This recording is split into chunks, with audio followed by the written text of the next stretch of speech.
नमस्कार साथियों, के ऑनलाइन प्लेटफॉर्म में आपका हार्दिक स्वागत है। हम लोग पढ़ रहे हैं राजस्थान का करंट अफेयर्स और राजस्थान के करंट अफेयर्स में मई 2025 की आज हमारी तीसरी और आखिरी क्लास रहने वाली है। इसके बाद में हम लोग शुरू करेंगे जून 2025 का करंट अफेयर्स, फिर जुलाई 2025 का। उसके बाद में राष्ट्रीय स्तर की प्रमुख जो घटनाएं हैं वो आपके लिए लेकर आएंगे और उसके बाद में 2025 के अंदर राजस्थान अधिनियम जो सेवा चयन बोर्ड है उसके द्वारा विभिन्न परीक्षाओं के अंदर पूछे गए करंट अफेयर्स के प्रश्न लेके आएंगे, ताकि आपको भी एक अंदाजा हो जाए कि किस प्रकार के प्रश्न है जो पूछे जा रहे हैं। ठीक है, तो शुरू करते हैं आज की हमारी क्लास। सबसे पहले है इलेक्ट्रोपैथी चिकित्सा पद्धति बोर्ड, है ना। इलेक्ट्रोपैथी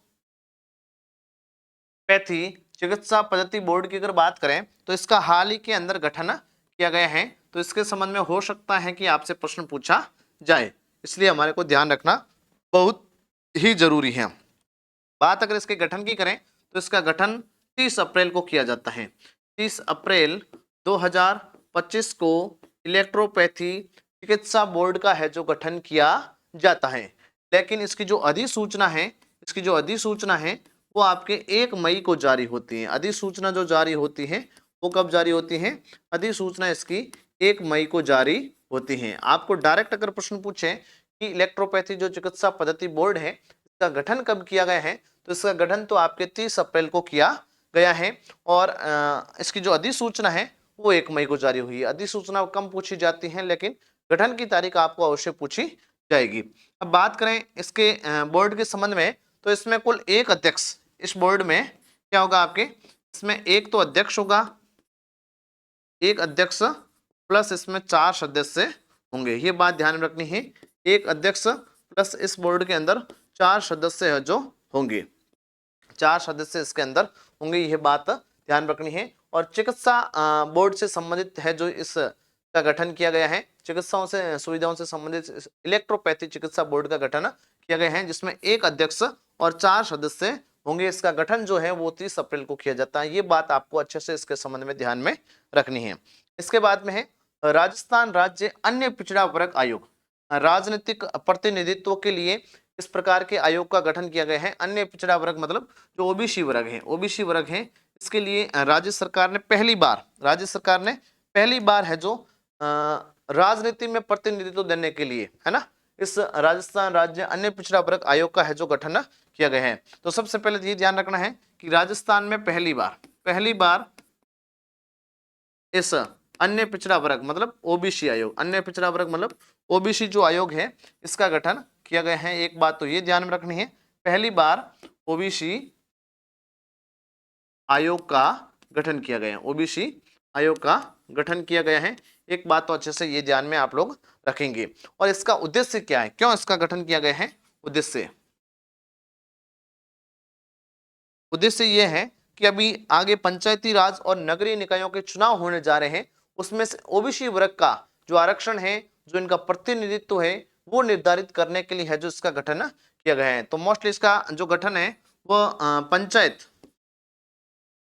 पंचायत व शहरी निकायों के जो चुनाव होने वाले हैं, निकाय शहरी निकाय के चुनावों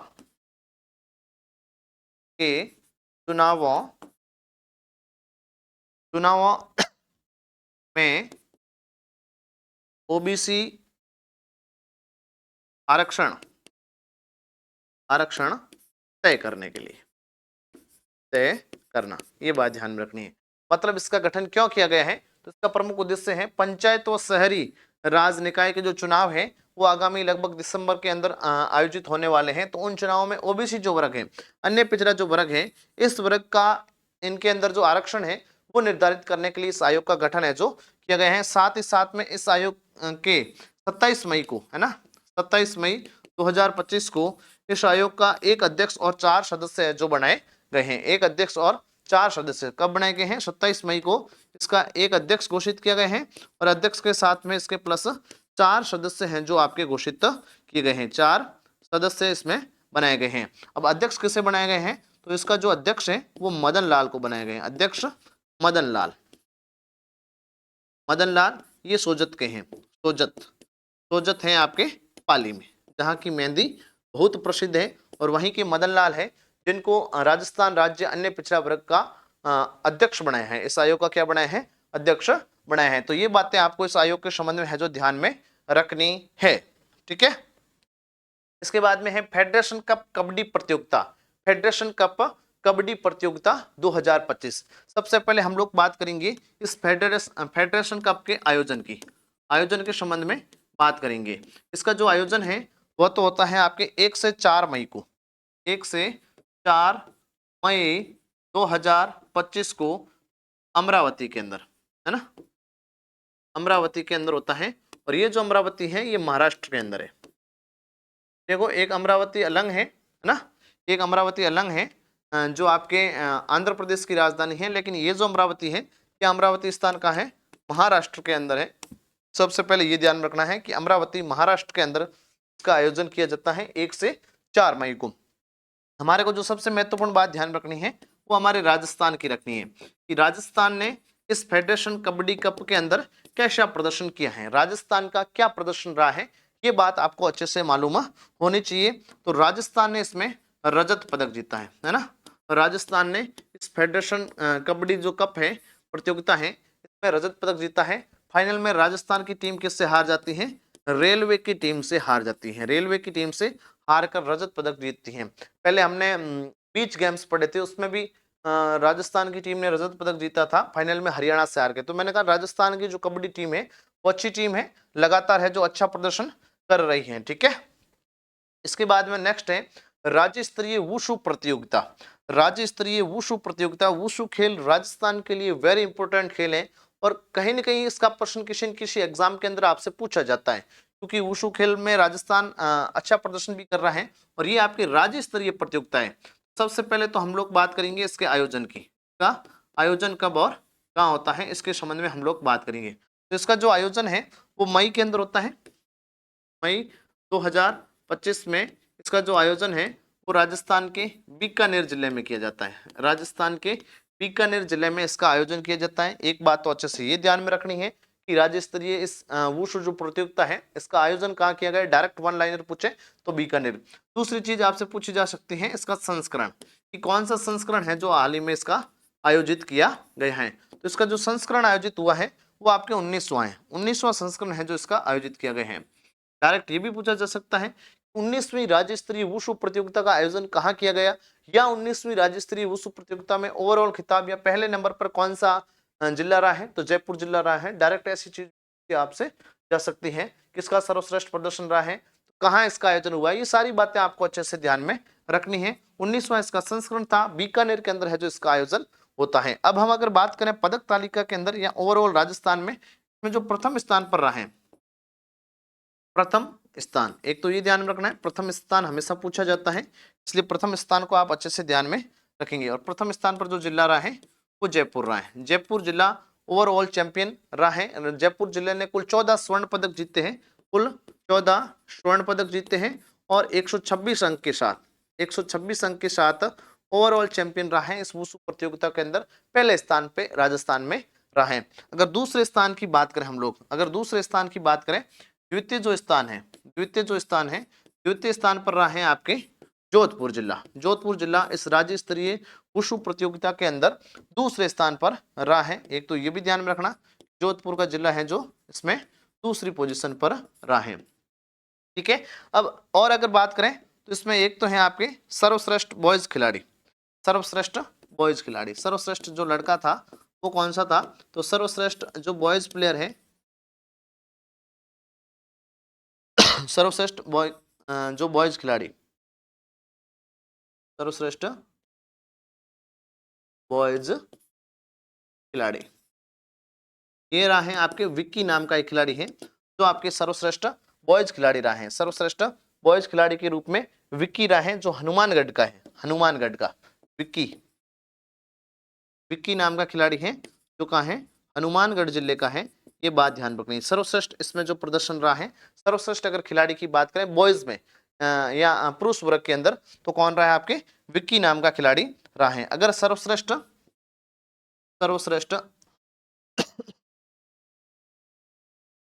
गर्ल्स खिलाड़ी, सर्वश्रेष्ठ गर्ल्स खिलाड़ी की अगर बात करें तो सर्वश्रेष्ठ गर्ल्स खिलाड़ी इसमें रही है आराध्या।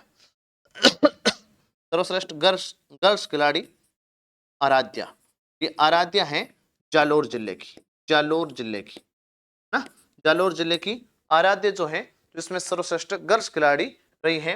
और सबसे अनुशासित टीम, सर्वाधिक अनुशासित टीम का जो पुरस्कार है, सर्वाधिक अनुशासित टीम, इसमें अलग से अगर लिखें सर्वाधिक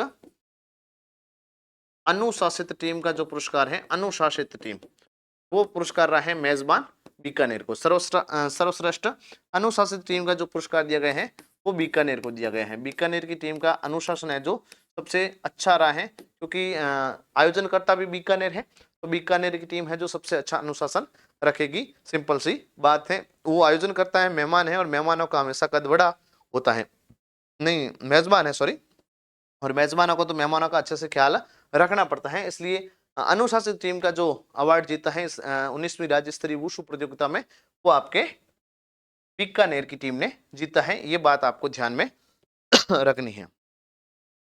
उसके बाद में अद्विका स्वरूपप्रिया, अद्विका स्वरूपप्रिया की अगर बात करें तो ये नाम हाल ही के अंदर बहुत चर्चा में रहा है, हाल ही के अंदर बहुत चर्चा में रहा है, और आपको ये नाम बहुत अच्छे से ध्यान रखना है। मुझे लग रहा है कहीं ना कहीं इस नाम से संबंधित हो सकता है कि आपसे प्रश्न किया जाए, क्योंकि अद्विका अगर स्वरूपप्रिया की बात करें हम लोग, अद्विका स्वरूपप्रिया ये राजस्थान के उदयपुर से संबंधित हैं, राजस्थान के उदयपुर से संबंधित है। एक बात ये ध्यान रखनी है, और मात्र 13 साल की खिलाड़ी है, मात्र 13 साल की खिलाड़ी, और शतरंज की बेहतरीन खिलाड़ी है।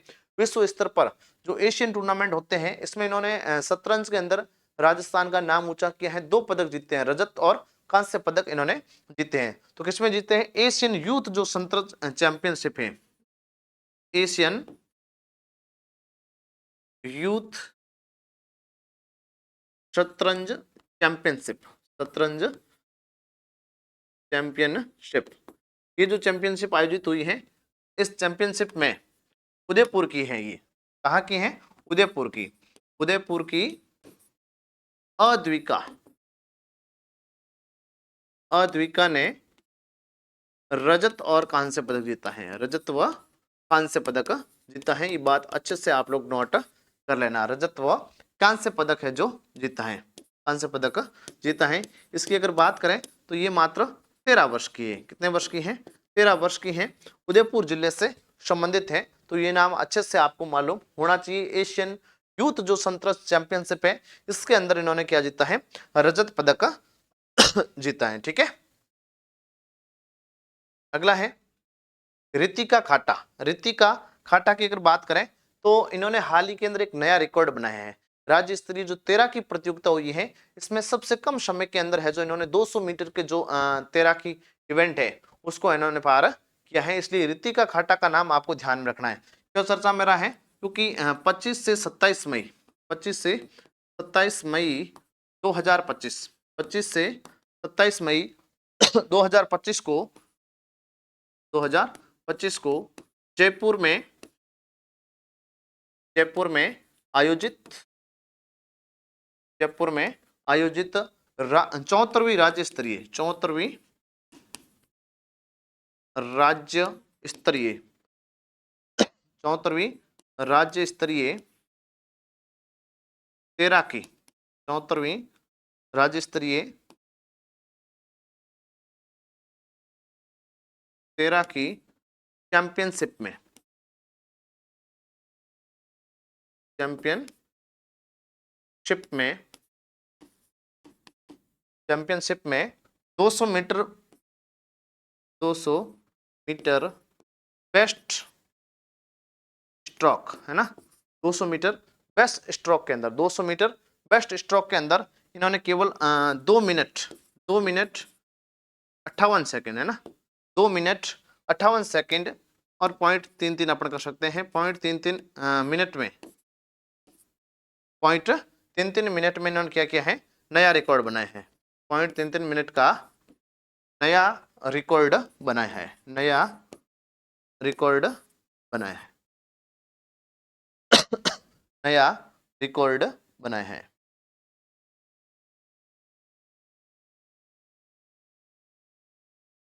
रिकॉर्ड बनाया है, ये बात आपको अच्छे से मालूम रखनी है। रितिका खाटा की अगर बात करें तो राज्य स्तरीय जयपुर की है ये, और 74वीं राज्य स्तरीय जो तैराकी चैंपियनशिप हुई है जयपुर के अंदर, इसमें इन्होंने 200 मीटर के अंदर पूर्व का एक रिकॉर्ड था 3 मिनट का, उस रिकॉर्ड को तोड़कर इन्होंने क्या किया है 2 मिनट और 58 लगभग सेकंड, लगभग 3 मिनट से पहले है जो इन्होंने ये 200 मीटर की जो बेस्ट स्ट्रोक है ये तैराकी के अंदर इन्होंने पार की है। तो ये नाम अच्छे से आपको ध्यान में रखना है, ठीक है।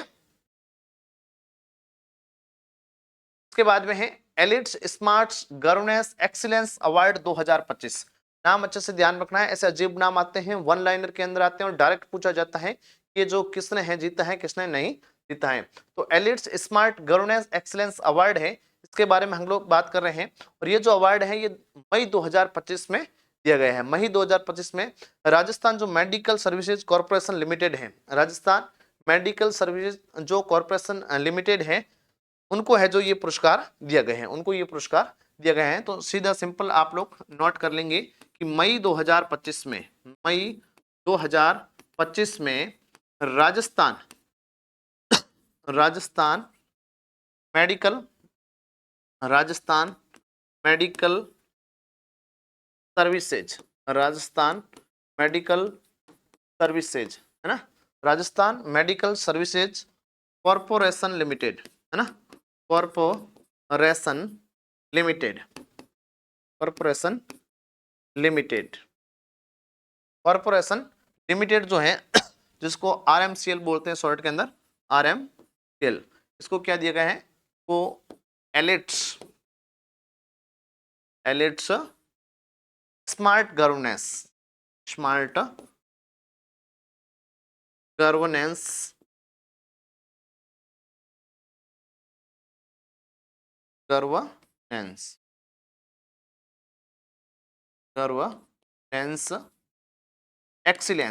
एक्सीलेंस अवार्ड 2025, एक्सीलेंस अवार्ड 2025 दिए गए हैं, 2025 दिए गए हैं, ये बात आपको ध्यान रखनी है। और ये पुरस्कार स्वास्थ्य सेवा में अच्छे सुधार के लिए, तकनीकी नवाचार के लिए क्यों दिया गया है, क्योंकि स्वास्थ्य जो सेवाएं हैं, स्वास्थ्य सेवाओं में तकनीकी सुधार के लिए, तकनीकी सुधार के लिए उनको ये अवार्ड प्रदान किया गया है, ये बात ध्यान में रखनी है। ये जो अवार्ड है एलिट्स स्मार्ट जो एक्सीलेंस अवार्ड है 2025, राजस्थान मेडिकल कॉर्पोरेशन जो लिमिटेड है इसको ये अवार्ड दिया गया है। और स्वास्थ्य सेवाओं के अंदर तकनीकी जो सेवाएं हैं इनमें सुधार करने के लिए इनको ये अवार्ड दिया गया है मई माह के अंदर। हो सकता है ये प्रश्न आपको वन लाइनर के अंदर पूछ लिया जाए, ठीक है। इसके बाद में है सियाराम अवस्थी साहित्य विभूषण पुरस्कार, सियाराम अवस्थी साहित्य विभूषण पुरस्कार। ये जो पुरस्कार है ये आपके दिया गया है हाल ही के अंदर मई 2025 में डॉक्टर विमला भंडारी को। डॉक्टर विमला भंडारी को पहले भी बहुत सारे है जो साहित्य के क्षेत्र में अच्छे पुरस्कार मिल चुके हैं, साहित्य के क्षेत्र में बहुत सारी रचनाएं भी डॉक्टर विमला भंडारी की रही हैं, और इनको हाल ही के अंदर सियाराम अवस्थी साहित्य विभूषण जो पुरस्कार है ये दिया गया है। तो ये बात ध्यान रखनी है, डॉक्टर विमला भंडारी है ना, डॉक्टर विमला भंडारी को आपके जो BPA फाउंडेशन है, BPA फाउंडेशन व इंडिया नेटबुक्स,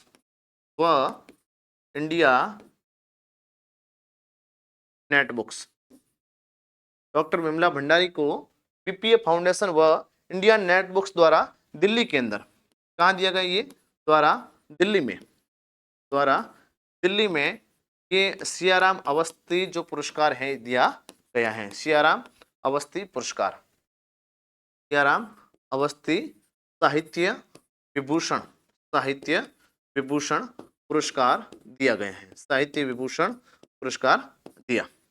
बस इतनी सी बात ही आपको इसके संबंध में ध्यान में रखनी है कि डॉक्टर जो विमला भंडारी, आपके प्रश्न जो आएगा एज ए वन लाइनर ही बनेगा यहाँ से बना तो कि सियाराम अवस्थी साहित्य विभूषण पुरस्कार 2025 किसे दिया गया है या किसके द्वारा, तो BPA जो फाउंडेशन है या इंडिया आपके नेटबुक्स है इसके द्वारा ये दिल्ली में एक कार्यक्रम आयोजित हुआ था, उसमें डॉक्टर विमला भंडारी को ये पुरस्कार दिया गया है। और लगभग 40 से ऊपर जो किताबें हैं वो डॉक्टर विमला भंडारी लिख चुकी हैं। साहित्य के क्षेत्र में विभिन्न प्रकार के पुरस्कार है जो डॉक्टर विमला भंडारी को मिले हैं। ठीक है,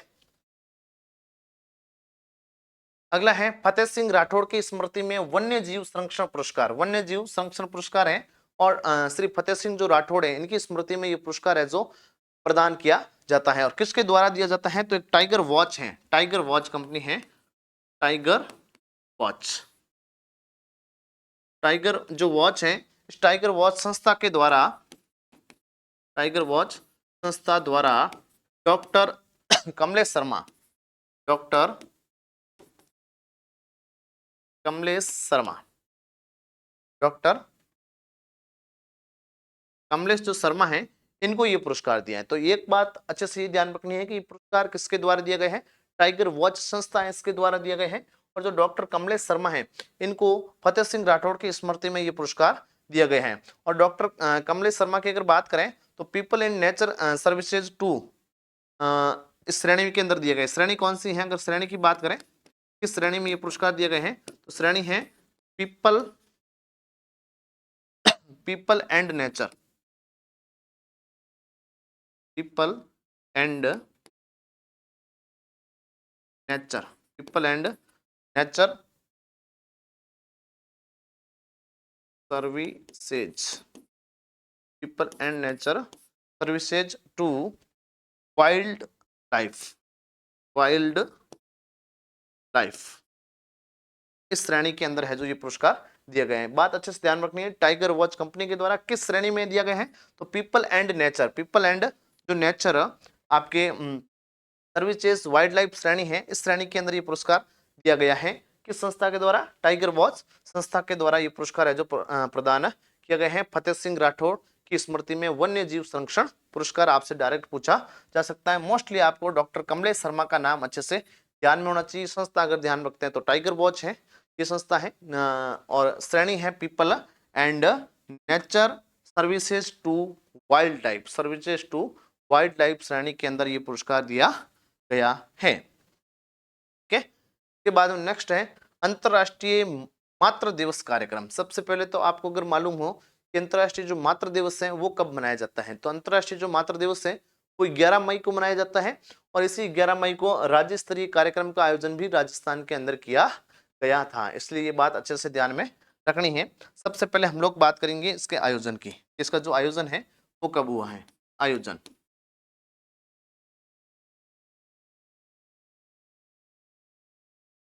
तो बात करें अगर आयोजन की, अंतरराष्ट्रीय मातृ दिवस जो कार्यक्रम है इसका आयोजन 11 मई को किया गया है, 11 मई 2025 को जयपुर में, जयपुर में इस प्रोग्राम का आयोजन किया जाता है। और इसकी जो थीम होती है वो थीम है आपके, थीम का मतलब होता है विषय, और इसकी थीम है मातृत्व की सुंदरता, मातृत्व की सुंदरता, मातृत्व की सुंदरता। बहुत ही शानदार थीम है, ध्यान रख लेना। मातृत्व की सुंदरता इसकी थीम रही है। 11 मई को ये कार्यक्रम जयपुर के अंदर आयोजित होता है। और इस समारोह में जो चिकित्सा विभाग जयपुर है, इस समारोह में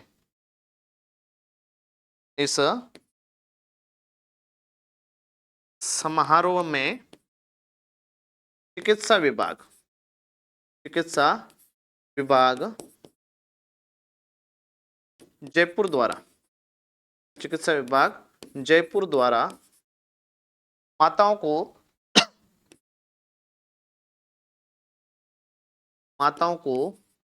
वात्सल्य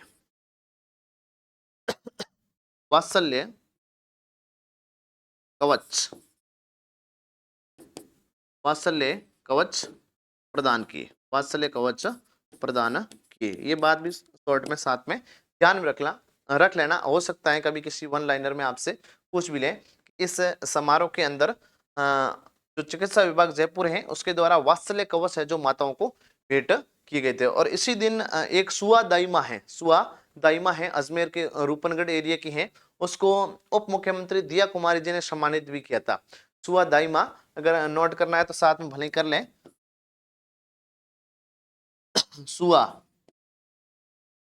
सुआ दाई, सुआ दाई माँ जो है, इनको क्या किया गया था, उप मुख्यमंत्री, उप मुख्यमंत्री दिया कुमारी द्वारा, दिया कुमारी द्वारा सम्मानित किया गया, सम्मानित किया गया। ठीक है, ये नाम भी आप साथ में ध्यान रखना, सुआ दाइमा। सुआ दाइमा जो है ये अपने राजस्थान का जो कोटड़ी, कोटड़ी गांव है, कोटड़ी अजमेर के अंदर है वैसे कोटड़ी, कोटड़ी रूपनगढ़ अजमेर, रूपनगढ़ अजमेर की ये दाइमा है। और इन्होंने ऐसा माना जाता है कि लगभग 2800 2800 से ज्यादा है जो बच्चों को जन्म दिया। दाइमा के बारे में आपने सुना होगा, पूर्व में क्या है कि अस्पताल की इतनी सुविधाएं नहीं होती थी, तो जो भी गर्भवती महिलाएं थी उनको दाई माँ का सहारा लेना पड़ता था। इसलिए दाई माँ पहले गांवों के अंदर बहुत प्रसिद्ध होती थी, बहुत इनकी इज्जत होती थी एज ए महिला डॉक्टर की तरह। ठीक है, तो इसलिए इस दाई माँ को है जो इस मातृत्व दिवस के ऊपर सम्मानित किया गया है, क्योंकि एक तो ये 85 वर्ष की है लगभग, और लगभग आपने इसने 2800 मतलब 2800 है जो लगभग बच्चों को जन्म करवाया है। ये बात इनके संबंध में भी ध्यान रखनी है। ठीक है, के बाद में है गोबर गैस प्लांट। गोबर गैस प्लांट है, गोबर गैस का एक प्लांट है जो राजस्थान के बस्सी जयपुर में, बस्सी जयपुर में स्थापित किया जाएगा। बहुत महत्वपूर्ण है, राजस्थान का पहला प्लांट है जो लगभग 15,000 kg का, 15,000 kg का है जो प्लांट स्थापित किया जा रहा है। और हो सकता है इसके संबंध में आपसे प्रश्न किया जाए, इसलिए बहुत महत्वपूर्ण है। गोबर गैस अगर प्लांट की बात करें तो ये Rajasthan cooperative dairy federation, Rajasthan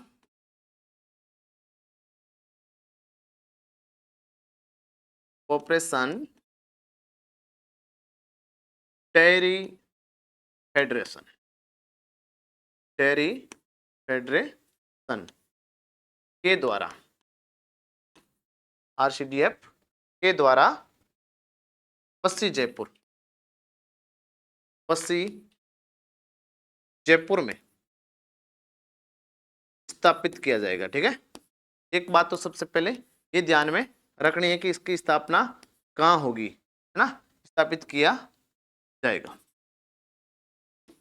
महत्वपूर्ण बात तो ये ध्यान में रखनी है कि राजस्थान कॉर्पोरेशन जो डेयरी फेडरेशन के द्वारा है बस्सी जयपुर में, बस्सी जयपुर के अंदर इस गोबर गैस प्लांट को है जो स्थापित किया जाएगा। एक बात ये ध्यान में रखनी है। ठीक है, दूसरी बात अगर हम करें तो इसकी जो क्षमता है, इसकी जो क्षमता है वो क्षमता आपके हैं 1500 kg की, 1500 किलो की इसकी क्या है, क्षमता है, 1500 किलो की इसकी क्षमता है। एक बात तो ये ध्यान में रखनी है कि राजस्थान कोऑपरेटिव जो संस्थान है जिसको आरसीडीएफ बोलते हैं, उनके द्वारा, वैसे डेयरी क्षेत्र के अंदर यही संस्था राजस्थान में काम करती है और उनके द्वारा ही ये बस्सी जयपुर में ये प्लांट स्थापित किया जाएगा। और इसकी जो क्षमता रहने वाली है वो आपके 1500 किलोग्राम की रहने वाली है। और जो लागत जो आएगी, कुल जो खर्चा आएगा लगभग 50 करोड़ रुपए का इस प्लांट को स्थापित करने का खर्चा आएगा।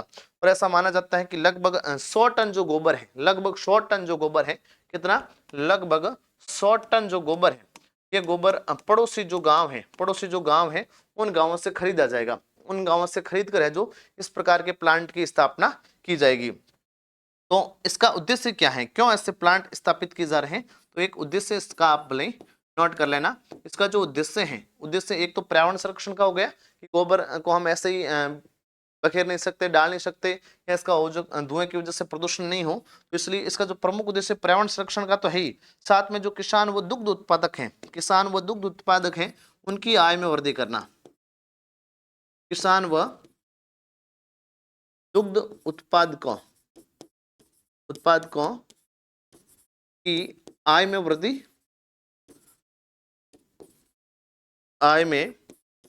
वृद्धि करना एवं पर्यावरण संरक्षण इसका प्रमुख उद्देश्य रहने वाला है। पर्यावरण संरक्षण तो करना ही करना है, पर्यावरण संरक्षण तो हो ही रहा है, साथ में इसका उद्देश्य है कि किसानों की जो दुग्ध उत्पादक है इनकी आय को कैसे बढ़ाया जाए, और इसके लिए है जो आपके लगभग मार्च के अंदर है जो आरसीडीएफ और सुजुकी है, इसके बीच में क्या होता है, आरसीडीएफ, सुजुकी है, एनडीडीबी है, इनके बीच में एक समझौता होता है, एक एमओयू होता है। और इस एमओयू के तहत ये कहा जाता है कि ये जो प्लांट है, ये राजस्थान कॉर्पोरेशन डेयरी जो फेडरेशन है, के द्वारा स्थापित किया जाएगा, लेकिन इसका जो संचालन है वो संचालन सुजुकी के द्वारा किया जाएगा। सुजुकी जो कंपनी है उसके द्वारा किया जाएगा। और जो आरसीडीएफ है, आरसीडीएफ और एक है एनडीडीबी और सुजुकी, इन तीनों के बीच में, और जो सुजुकी है इन तीनों के बीच में मार्च के अंदर इसके लिए एमओयू हो चुका है और ये आपके जयपुर के अंदर स्थापित किया जाएगा। वेरी इंपॉर्टेंट है ज्योग्राफी के हिसाब से भी और साथ में आपके करंट के हिसाब से भी। 1500 किलोग्राम की इसकी क्षमता रहने वाली है और लगभग 50 करोड़ इसका खर्चा आने वाला है। लगभग आसपास के गांव से 100 टन गोबर खरीदा जाएगा। पर्यावरण संरक्षण को बढ़ावा दिया जा रहा है। सुजुकी के द्वारा संचालन होगा, आरसीडीएफ के द्वारा स्थापित किया जा रहा है बस्ती जयपुर में। बहुत अच्छे से ये बात आपको ध्यान में रखनी है, ठीक है। इसके बाद में नेक्स्ट है अंतरराष्ट्रीय आर्टिफिशियल इंटेलिजेंसी रोबोटिक्स संस्थान है जो राजस्थान में स्थापित की जा रही है। राइजिंग राजस्थान एक कार्यक्रम हुआ था दिसंबर के अंदर, आपको ध्यान में हो तो इस 9 से लगभग 11 दिसंबर तक राजस्थान में जो कार्यक्रम हुआ था राइजिंग राजस्थान, इस राइजिंग राजस्थान के तहत ही राजस्थान में ये अंतरराष्ट्रीय आर्टिफिशियल जो इंटेलिजेंस रोबोटिक्स संस्थान है इसकी स्थापना की गई है। और इसकी जो स्थापना है वो की गई है आपके निम्स विश्वविद्यालय में। सबसे पहली बात तो ये ध्यान रखनी है इसकी स्थापना कहाँ हुई है, तो इसकी स्थापना हुई है निम्स विश्वविद्यालय। निम्स जो विश्वविद्यालय है ये आपके जयपुर के अंदर है, जयपुर के अंदर है, इसमें इसकी स्थापना की गई है। और इसकी स्थापना राइजिंग राजस्थान के तहत हुई है। किसके तहत हुई है? राइजिंग राजस्थान के तहत है जो इसकी स्थापना की गई है। सीधा डायरेक्ट प्रश्न आएगा, अंतरराष्ट्रीय आर्टिफिशियल इंटेलिजेंसी रोबोटिक्स संस्थान कहाँ स्थापित की गई है? निम्स यूनिवर्सिटी जयपुर के अंदर, ठीक है। एक बात ये ध्यान में रखनी है, राइजिंग राजस्थान के तहत इसकी स्थापना हुई है। दूसरी बात है इसका उद्देश्य क्या है, क्यों इसकी स्थापना है जो की जा रही है, तो इसका उद्देश्य है राजस्थान में डिजिटल नवाचार, है ना, डिजिटल नवाचार करना। एक बात तो ये ध्यान रखना है कि राजस्थान के अंदर डिजिटल नवाचार करना और इसके साथ में आपके एआई का केंद्र बनाना। एआई का वर्तमान में जमाना है और एआई का केंद्र बनाना राजस्थान को, इसके लिए है जो इस प्रकार की संस्था की स्थापना राजस्थान के निम्स यूनिवर्सिटी जयपुर के अंदर। एआई का जमाना है, आपको पता है। वर्तमान में किसी के चेहरे को किसी जगह पर सेट करके है जो फोटो वीडियो भी वगैरह आपने देखे होंगे, किसी का चेहरा है उसको बदल दिया जाता है, या कोई व्यक्ति कैसे जा रहा है उन दोनों के बीच में झगड़ा करवा दिया जाता है। ये सब किससे हो रहा है? ये एआई से हो रहा है। अभी एसएससी ने ऐसा माना गया कि एआई का सारा लेकर पेपर बनाए हैं, सारे ऑप्शन चेंज हो गए हैं, ठीक है ना। ये कुछ बातें हैं जो आपको ध्यान में रखनी है। तो एआई का केंद्र बनाने के लिए डिजिटल के क्षेत्र में आपके क्या करना है, नवाचार करने के लिए है जो इस प्रकार का अंतरराष्ट्रीय आर्टिफिशियल इंटेलिजेंसी रोबोटिक्स संस्था है जो जयपुर में स्थापित हुई है, ठीक है। इसके बाद में है फूड बैंक। अब देखो बैंक बहुत सारे हम लोग पढ़ रहे हैं, आपने तो केवल एसबीआई या सोशल मीडिया पे बैंक ऑफ बड़ौदा में खाता खुलवा दो यही सुना है, लेकिन यहाँ बैंक ऑफ बड़ौदा में खाता नहीं खुलवाना है, यहाँ हम फूड बैंक स्थापित कर रहे हैं। पहले हमने पढ़ा था बर्तन बैंक एक राजस्थान की योजना थी और खैराबाद कोटा के अंदर है जो राजस्थान का पहला बर्तन बैंक है जो स्थापित किया गया था, उसके बारे में भी हमने बात की थी। और ये जो योजना है इसका क्या उद्देश्य था, सारी बातें हम पिछली करंट की क्लास में कर चुके हैं। अब ये भी क्या है, एक प्रकार का फूड बैंक है। वैसे बर्तन का मतलब मैंने बता दिया बर्तन, और उसका उद्देश्य था पर्यावरण प्रदूषण को कम करना और सामाजिक जो समारोह होते हैं उसमें प्लास्टिक की जगह है जो स्टील के बर्तन वगैरह उसका उपयोग करना, वो उद्देश्य था। अब फूड बैंक का उद्देश्य क्या है? फूड मतलब भोजन, और भोजन का बैंक होगा मतलब भोजन का संग्रहण होगा। और किस लिए होगा? ये भोजन का संग्रहण है जो आपके लिए नहीं हो रहा है ना, आपको ज्यादा खुश नहीं होना है। ये जो संग्रहण होगा ये जो वन्य जीव है उनके लिए, शाकाहारी जो वन्य जीव है उनको भोजन पहुंचाने के लिए इस फूड बैंक की स्थापना की गई है।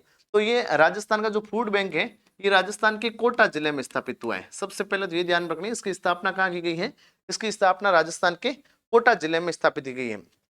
इसका जो उद्देश्य है वो है शाकाहारी जो वन्य जीव है, शाकाहारी जो वन्य जीव है, इन शाकाहारी वन्य जीव को भोजन उपलब्ध करवाना। शाकाहारी वन्य जीव को है जो भोजन उपलब्ध करवाना है। वन्य जीवों को जंगल में रहते हैं, जंगल में भोजन उपलब्ध करवाना, भोजन उपलब्ध करवाना, या भोजन का है जो संग्रहण करना। संग्रहण करेंगे तब उसको बैंक बोलेंगे, और उपलब्ध करवाना मतलब जंगलों के अंदर। अब वहाँ जंगल कहाँ है, तो वहाँ पर मुकुंदरा हिल्स आपने सुना होगा, राष्ट्रीय आपके मुकुंदरा हिल्स राष्ट्रीय उद्यान है, उस उद्यान के अंदर भी बहुत सारे ऐसे जीव जानवर है जो रहते हैं। तो इसकी जो स्थापना है ये मुकुंदरा हिल्स के नजदीक हुई है। मुकुंदरा हिल्स जो राष्ट्रीय उद्यान है, इस मुकुंदरा हिल्स के नजदीक ही इस फूड बैंक की क्या की गई है, स्थापना की गई है। और यहाँ आसपास के जो जंगलों के अंदर शाकाहारी वन्य जीव रह रहे हैं उनका भोजन का संग्रहण करके उन तक पहुंचाना इस फूड बैंक का प्रमुख उद्देश्य है। आपको वन लाइनर डायरेक्ट पूछा जाएगा कि फूड बैंक है जो राजस्थान, बर्तन बैंक भी राजस्थान में कोटा में, फूड बैंक भी कोटा में, ठीक है ना। तो ये बातें आपको ध्यान में रखनी है। इसके बाद में हम लोग बात करेंगे जोधपुर जीर फर्स्ट। जोधपुर जीर फर्स्ट, इसकी अगर बात करें तो ये राजस्थान में जीरे की एक स्वदेशी वैरायटी किस्म है। क्या है, जीरे की किस्म है। किसकी किस्म है, एक तो ये जीरे की किस्म है, ये बात ध्यान में रखें। भूगोल वाले तो बहुत अच्छे से ध्यान में रखें, फसलों के अंदर भी कृषि के हिसाब से जीरे की किस्म है और कैसी है, स्वदेशी वैरायटी की है। स्वदेशी वैरायटी की पहली किस्म है, स्वदेशी वैरायटी की पहली किस्म है जो राजस्थान में घोषित की गई है। स्वदेशी वैरायटी की पहली किस्म, ये ध्यान में करना है। बस इतनी बात ही आपको इसके संबंध में ध्यान रखनी। जोधपुर जीर फर्स्ट है और जीरा हमारे इस मारवाड़ के क्षेत्र में बहुत अधिक होता है, बाड़मेर में विशेष रूप से जीरे में बाड़मेर अव्वल है। तो ये जीरे की जो किस्म है और स्वदेशी वैरायटी की जो किस्म है वो स्थापित की गई है, ध्यान में रखना है, ठीक है। उसके बाद में है carbon zero hotel. Carbon zero hotel, carbon zero hotel का मतलब है कि वर्तमान के अंदर पर्यावरण में बहुत सारा प्रदूषण हो रहा है ना। इस प्रदूषण के अंदर कार्बन के उत्सर्जन को कम करने का प्रमुख है जो एसडीजी का लक्ष्य है ना, सतत विकास का जो लक्ष्य है, उस लक्ष्य में आपके कार्बन जीरो का एक लक्ष्य है। इसके तहत राजस्थान में पहली एक ऐसी होटल खोली गई है जो कार्बन जीरो है। कार्बन जीरो का मतलब है कि वो किसी भी प्रकार का पॉपुलेशन है जो मतलब प्रदूषण है जो आपके करते नहीं है, प्रदूषण नहीं करेगी, ऐसी से रहित रहेगी, क्योंकि ऐसी भी है जो प्रदूषण का प्रमुख आधार होती है। ऐसी एक इको फ्रेंडली होटल है जो राजस्थान के कोटा में स्थापित की गई। कहाँ स्थापित की गई है, राजस्थान के कोटा में है जो ऐसी एक होटल की स्थापना की गई है। और ये जो होटल है, ये होटल आपके राजस्थान के कोटा के अंदर है, जिसका नाम है द इको सत्य।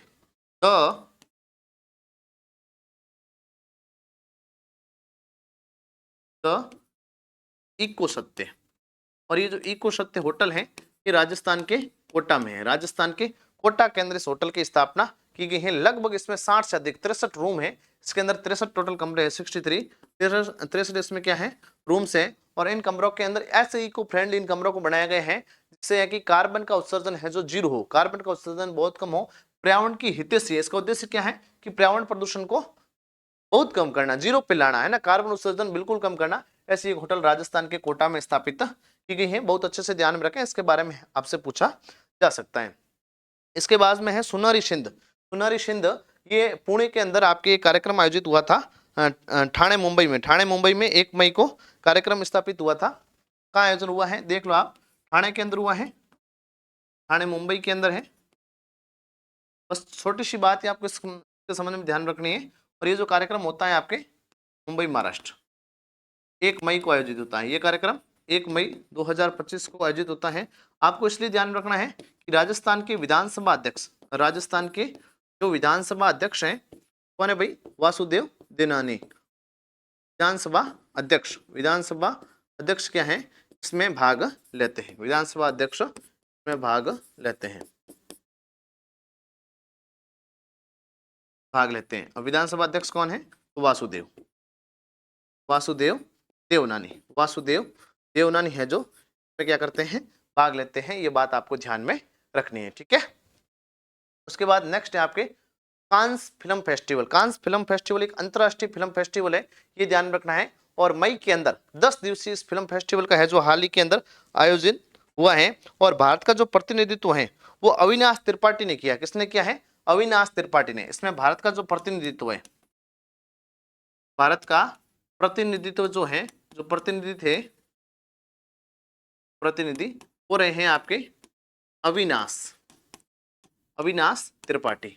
और ये अविनाश जो त्रिपाठी हैं ये हमारे राजस्थान के जयपुर के हैं, राजस्थान के जयपुर जिले से संबंधित हैं। इसलिए ध्यान रखना है कांस फिल्म फेस्टिवल एक अंतर्राष्ट्रीय फिल्म फेस्टिवल है और इसका हाल ही के अंदर है जो आयोजन किया गया है।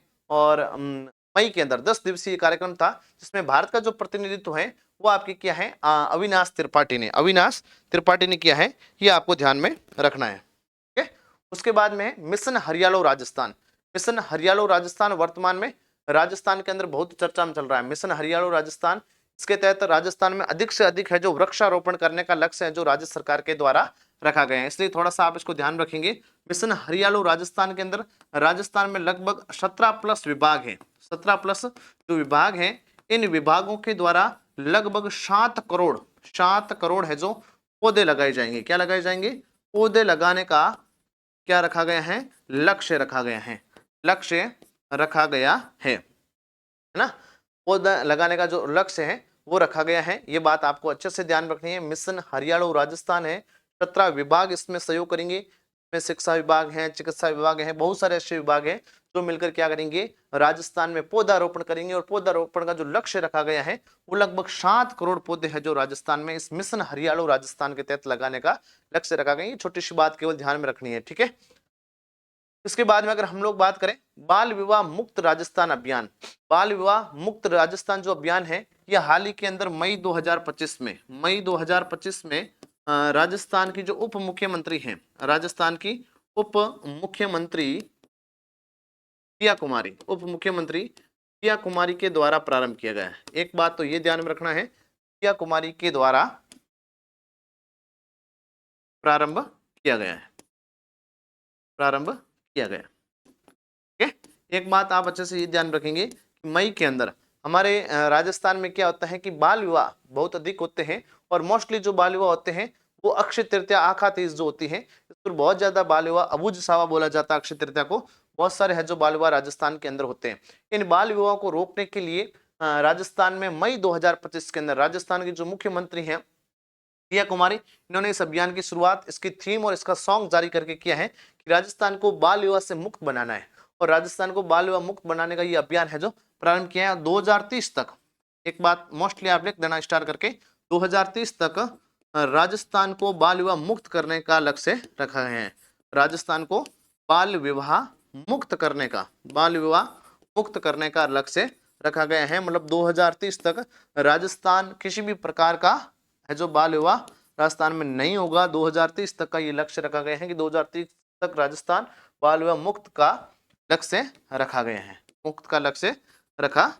कि राजस्थान में किसी प्रकार का बाल विवाह 2030 के बाद में नहीं होगा। 2030 तक राजस्थान में ये जो कुरीति है बाल विवाह की, इस कुरीति को समाप्त करने का जो लक्ष्य है वो राज्य सरकार ने रखा है। बहुत अच्छे से आपको ध्यान में रखना है, ठीक है। इसके बाद में नेक्स्ट अगर हम लोग बात करें डॉक्टर गिरिजा व्यास हाल ही के अंदर चर्चा में ये नाम रहा था। ये राजस्थान की पूर्व केंद्रीय मंत्री रहे हैं। एक बात ये ध्यान में रखना है, पूर्व केंद्रीय मंत्री रहे हैं, ठीक है।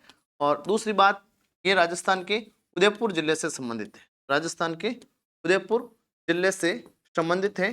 तीसरी बात, हाल ही के अंदर क्या हो गया, इनका निधन हो गया। हाल ही में इनका क्या हो गया है, निधन हो गया है, इसलिए ये नाम चर्चा में रहा है। चर्चा में लगभग 1 मई 2025 को डॉक्टर गिरिजा व्यास है, ये इनका पूर्व केंद्रीय मंत्री रहे हैं। इनका अहमदाबाद के अंदर है जो इलाज चल रहा था वह इनका निधन हो गया है। राजस्थान के उदयपुर जिले से ये नाम संबंधित है और पूर्व केंद्रीय मंत्री भी रहे हैं। हाल ही के अंदर इनका स्वर्गवास हो गया है, निधन हो गए हैं। ये बात अच्छे से ध्यान में रखनी। हो सकता है कि कोई चर्चित व्यक्ति होता है, उनका निधन होता है तो भी आपको करंट से जोड़कर पूछा जा सकता है। तो राजस्थान जो करंट अफेयर्स मई महीने की हम जो करंट क्लास लगा रहे थे, मई राजस्थान करंट अफेयर्स की जो कक्षाएं हैं वो हमारे पूर्ण होती है। मई से संबंधित राजस्थान करंट अफेयर्स की जो भी महत्वपूर्ण घटनाएं थी वो सारी हम लोगों ने पढ़ ली है। नेक्स्ट क्लास के अंदर हम जून 2025 राजस्थान करंट अफेयर्स की बात करेंगे। धन्यवाद।